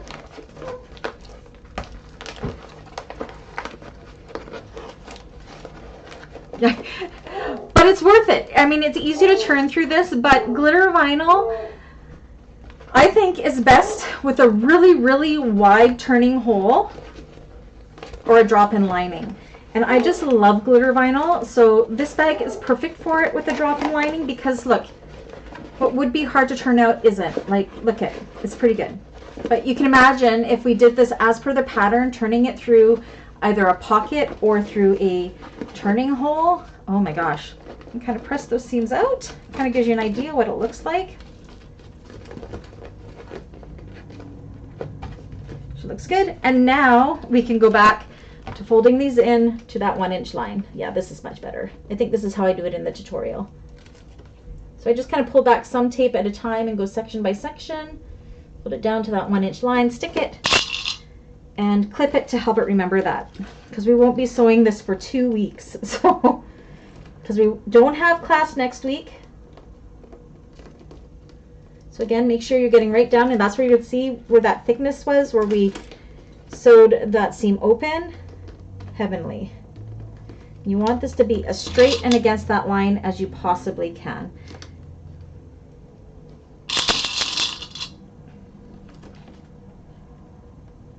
But there's no more turning of the bag, you guys. Just fold it down to that 1-inch line. Do you see how I'm doing that? We're folding down the seam allowance is what we're doing. Where usually we would be sewing these right sides together, that 1/2 inch, and then turning it out. Now for homework, you guys are going to assemble your lining panels in the exact same fashion. If you decide you want to add in a zipper pocket, go ahead and do that. It's not in the pattern. I'm adding in a zipper pocket because I always do. You do not need to leave the bottom of the zipper pocket open. You can sew it shut because we will not be turning this bag through it. Get in there.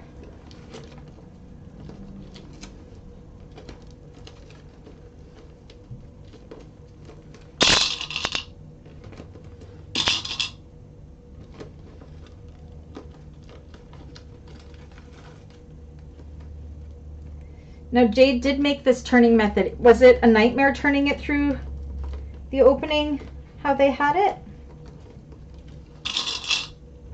Definitely would have been with glitter vinyl, I'm sure. Oh, cocoa beans.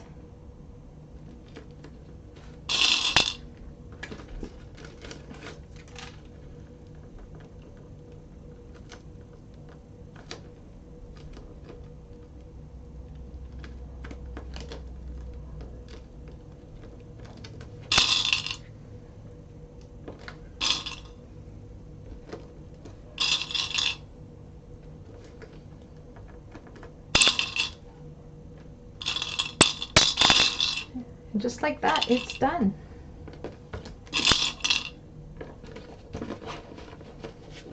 That gives you an idea what that is going to look like. She looks pretty good. All right. So for homework, put the female part of your turn lock on the flap and do your lining this exact same way. Exactly the same way.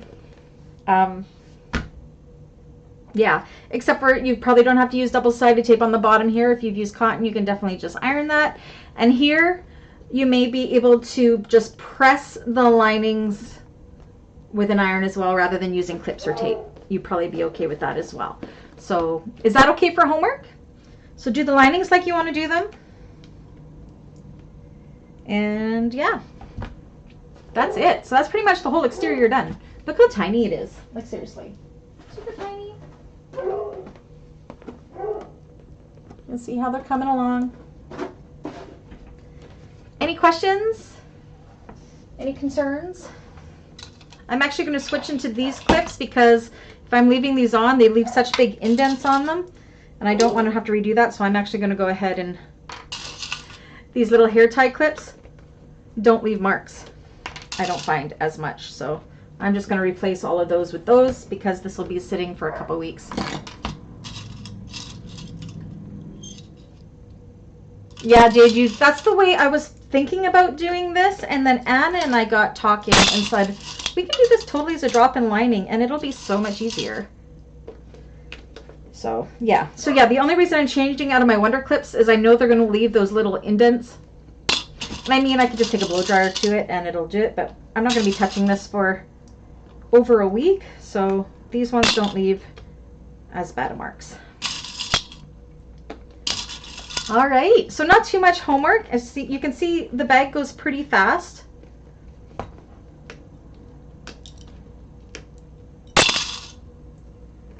And then next class, we will be putting it all together. We'll be putting the flap on, and we will be doing our,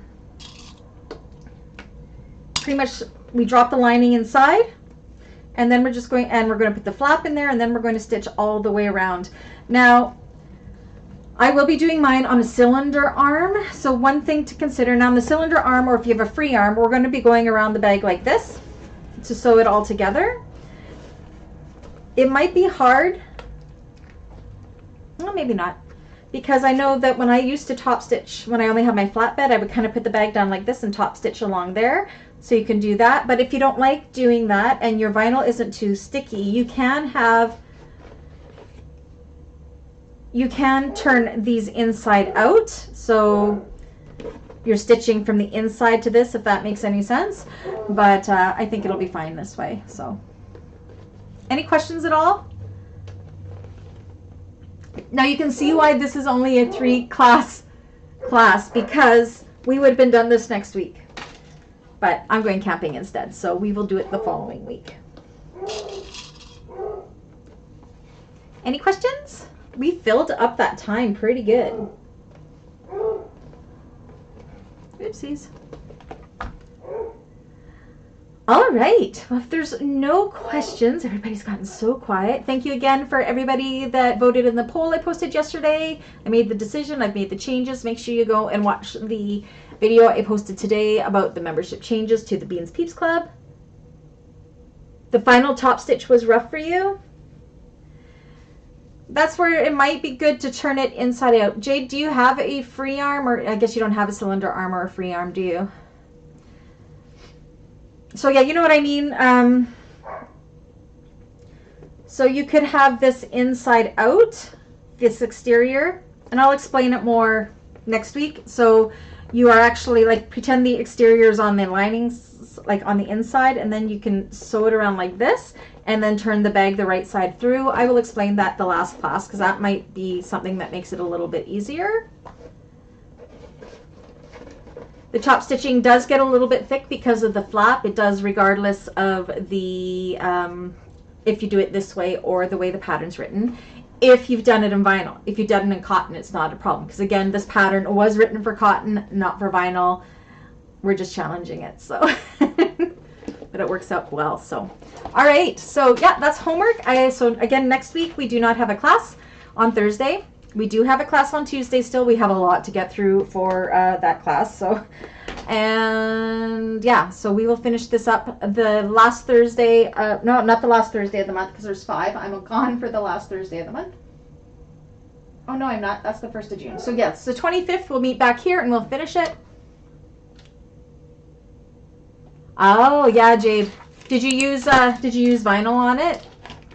Again, it is written for cotton, so yeah. Happy Mother's Day to all the mothers and the fur baby mothers and the honorary mothers and the grandmothers, the aunts. I think aunts are included. The best friends of the mothers, all included.